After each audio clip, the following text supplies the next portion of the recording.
I found a way to get your very own custom 2D VTuber model in just 1 hour without knowing how to draw or rig. And most importantly, you don't have to spend a single dime. This is Mannequin Character Generator.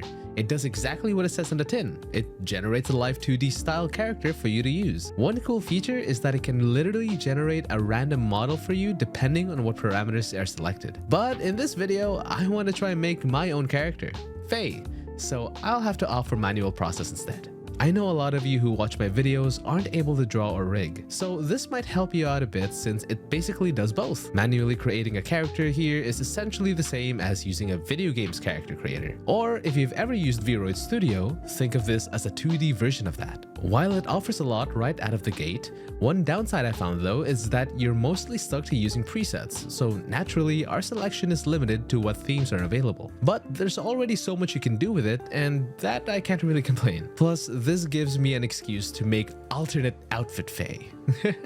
In this alternate version, she might not be the wizard scholar from her artwork, but she did turn out really cute and you can still tell it's her. Of course, just in different clothing. Now that we're done making the model, we can export it using the puppet string settings. Select a place to save it, and that's our model done. You can also export as PNG if that's what you want to do, but it does permanently keep your mouth open, so but we want to be moving, breathing VTubers with proper working mouths, dang nabbit. So in order to do that, we need to download two other applications, Inochi Session and Puppet String. These are all made by the same people, so they should work together pretty well. Inochi Session is like VTube Studio, in that it acts like a hub that holds your model and tracking. Puppet String acts as the input, grabbing what your webcam sees and linking it with your model in Inochi Session, much like how VBridger works, if you're familiar. Now that everything's downloaded, we have to do a little bit of setup to get things working. Fire them both up and follow along with me. First, let's grab all these tiny windows and put them in the side for easier viewing. I got so confused when I first booted it up because I couldn't even find my tracking window, and that's the most important part. Okay, now that that's sorted, remember the model file we exported earlier? Grab it and just drag it into Inochi Session. Now, if you take a look at Puppet String, you'll see that it has conveniently placed instructions just for Inochi Session. It's almost like they were made by the same people or something. So let's do exactly what it says real quick. And don't forget to hit refresh in the tracking window too. Now your model might still be frozen, but don't fret.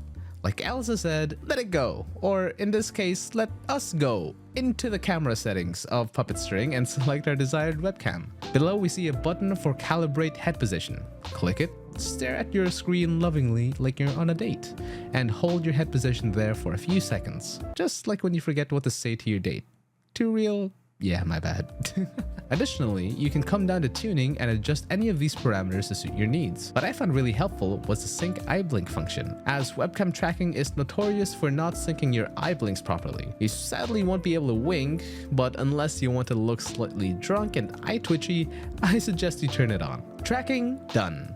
Now, let's finish it up with OBS so we can show everyone the super cool new model we made on stream. This is super simple and quick, so pay attention or you might just miss it. Or, you can just pause and rewind.